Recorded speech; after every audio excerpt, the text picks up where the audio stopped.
The look of the Porsche 911 is unmistakable. Stylish lines, that famous spoiler, and a great performance. It was first introduced in 1964 by Porsche AG of Stuttgart, Germany. It has a rear-mounted flat-six engine and originally a torsion bar suspension. The engines were air-cooled until the introduction of the 996 series in 1998. And something you might not know is that they were originally going to be called a 901, but Peugeot had the rights to three-digit cars with a 0 in the middle, and so Porsche changed it to the 911, and the rest, as they say, is history. So what's the story behind this week's new arrival? Well, this lovely 911 belongs to Charlie and his dad, Ian. Now, Charlie would like to see the car electrified. His dad, on the other hand, seriously needs some convincing. The main issue is cost, and that's a question I get asked a lot on Down at the Barns. How much do these conversions cost? So I'm going to go down and see Nick at Eco Classics, let him have a look over it and see what he thinks. So come and join me down at the Barns.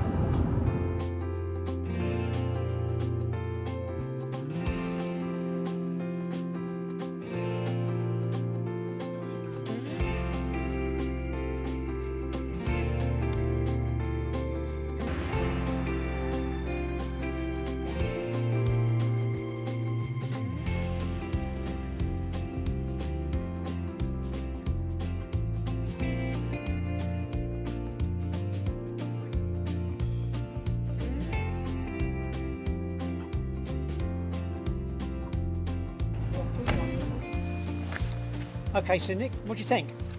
What a lovely car. Yeah. It's a 1984 3.2 Carrera, so it's slightly later than the other Porsche that we've done that we've featured on the programme. But it's in great condition, right? I think it's perfect for conversion. Drove in here this morning. I've just taken it out for a spin, and it's lovely to drive. I've had a quick look around the suspension and things. It all looks tidy. So I think, you know, talking to Ian, it's had some work done on it in terms of the bodywork. The question is it worth doing? Of course, it's worth doing. I know that Ian had some issues getting it here this morning. Flat battery. Hasn't been used for a while because it's the winter. Yeah, that's a normal scenario for a classic, right? Yeah. But obviously, being electric, you won't have those issues. I think we demonstrate with the cars that we've got in the workshop. You can jump in them, turn them on, and off they go, right? You don't have to worry about oil pressure or oil temperature, getting the engine up to temperature. They just go. So I mean, clearly, from that point of view, there's a massive gain. Cost of ownership, it'll be a lot cheaper to run. Yeah. I can imagine it will probably be about a fifth of the cost of what it is at the moment. Obviously, electricity prices are going up, so that gap's closing, although fuel's going up as well, right? Everything seems to be going up at the moment. But you know, it will be cheaper to run the car, much cheaper to run the car. In terms of there's that's offset by the investment you need to put into the car, right? Car like this condition, probably 32, 35,000, something like that, I would think. But would we do the same sort of thing as the Design 11 that we did? That's on different. This car? Yeah. I wouldn't, right? Given the focus of the customer, so Ian and Charlie, isn't it? Yeah, his son, right? Yeah. I like him. He's quite keen on this, isn't he is keen, yeah. So he's. So Charlie's 19. So you know, the insurance on something like this is not going to be cheap.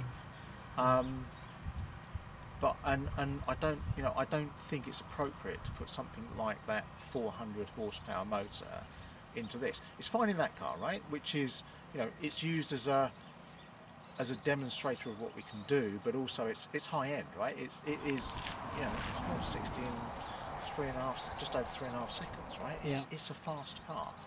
This doesn't need to be that. The other thing that I'd probably be a little bit concerned about is the Targa body. I mean, it's lovely, right?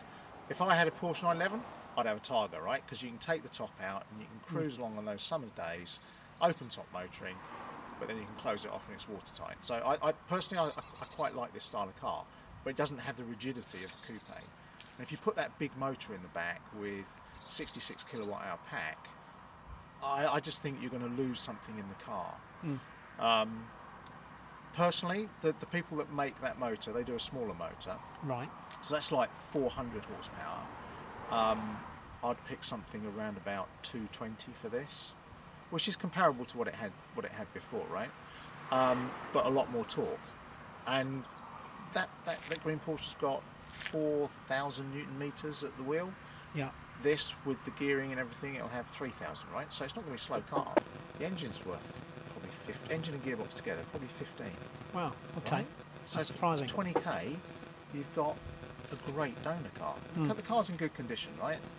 Talking to Ian, it's had some work done on the sheet metal and things, right? So it's had new front wings, it's had a bit of work done on the sills and things. So it's a solid base to start from.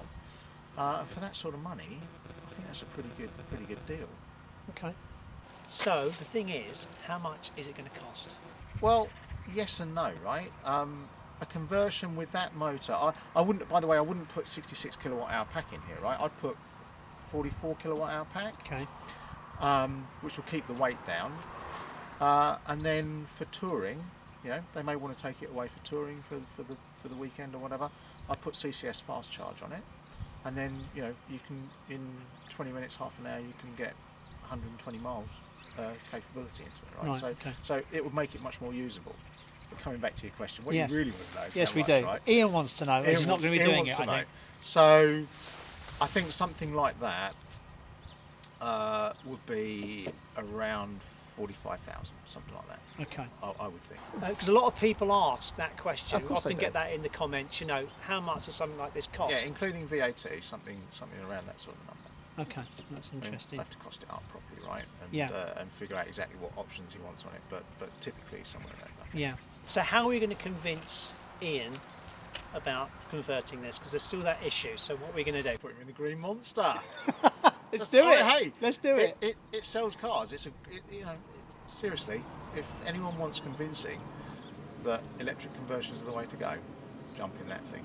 Well, let's get him up here and get him in the Monster. All right, no problem.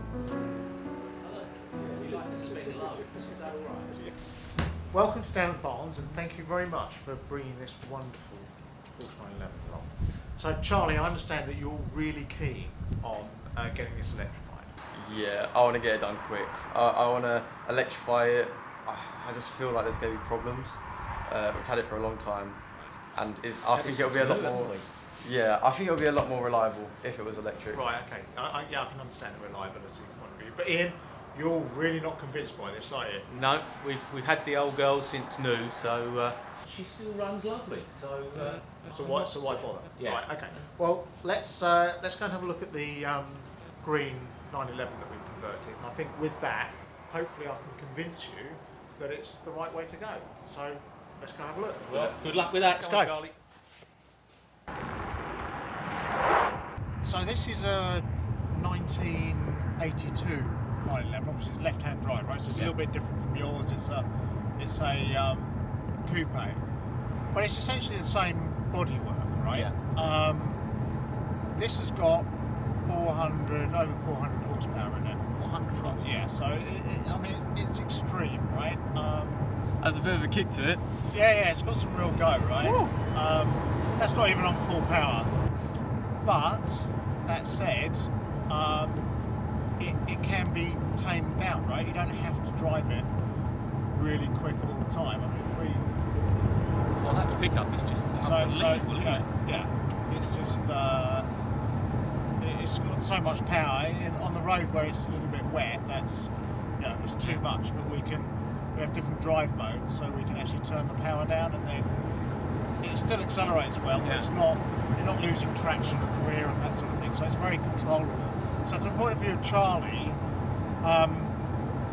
he can turn it down and not drive it stupidly, right? But then if you want to take it on a track day, for example, you can put it in sport mode. And you've got everything, right? I mean, at the moment it's a little bit difficult because the road's not that A little greasy, yeah. It's very greasy, right? It's a very powerful car, and we need to respect that, right? Yeah. You haven't got that 100%. much driving experience. No disrespect to you. Yeah, no. Compared to other people, my dad, and it's a rear-wheel drive car. I mean, these things were known as the Widowmaker, right? Because you will stick it backwards into a ditch if you're not careful. But you know, it's extremely reliable. Every time you turn it on and start it, there's none of that worrying about whether it will start, worrying about it warming up, getting your oil pressure, and all that sort of thing. It's just. I was worried about losing the soul of the car, but as you say, with the pickup being as it is and the different modes, I mean, it's actually it's like being in a petrol car, isn't it? It's amazing though. It has a kick to it. Quiet, right? Yeah, no, 100%. It wouldn't no neighbours are going to be getting angry at it. Yeah, when you start it up at 5 in the morning to go somewhere. Yeah, there's a lot of advantages to it, right? You lose the noise of the flat six, right? But it's not quiet. I mean, the car's definitely not quiet. No, it's just got so much go. It's crazy. I think the other thing is you're obviously conscious of cost, right? And to keep the cost down, the majority of the cost of the conversion is in the batteries. Right. Yeah. So if we don't put as much battery in, we'll keep the cost down. But then you'll be worried about range, right? Natural thing is how much far much range can I go? can Yeah. I get going?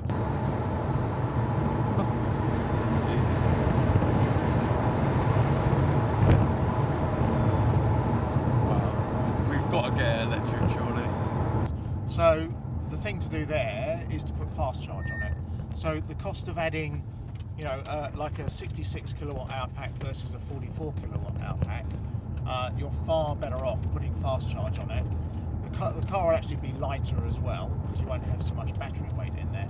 But then couple that with fast charge, so that if you go off for a weekend, right, you go away with your mates, and you go, 300 miles away, you go over to North Wales to go and climb Snowdon, for example. Yeah. The car will do that easily because you can drive 150 miles and then stop at services, fast charge, and in 25 minutes you'll have enough to do another 120 miles.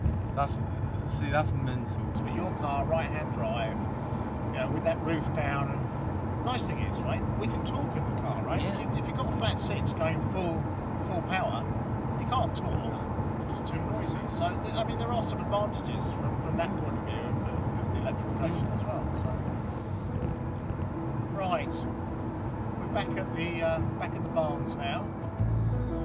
Let's go and find Charlie. Yeah. See what he's got to say. So, what did you think? You know what? After being in the Green Monster, it's just firm my choice. Like, I was pretty sure I wanted it electric beforehand, but now 100% sure we need to get this electric. Most importantly, what does Dad think? Well, having been in the Green Monster, it's not the soulless experience that I was thinking it was going to be. I thought we'd really miss that throaty noise of the Porsche, but it's not as bad as I expected. Having said that, there's a lot for us to think about as a family. We're going to go and have to weigh up what the costs are going to be and if it works for us, and then it's down to the bank of Mum and Dad. Well, thank you both for coming down and trying it out. Obviously, a lot to think about. Go away and think about that, and then come back to us if it's something you fancy doing. So, thank you all for watching. Please subscribe to the channel in the link below, and we'll see you next time down at the barns. You can catch up with all our previous episodes of Down at the Barns simply by clicking on the link.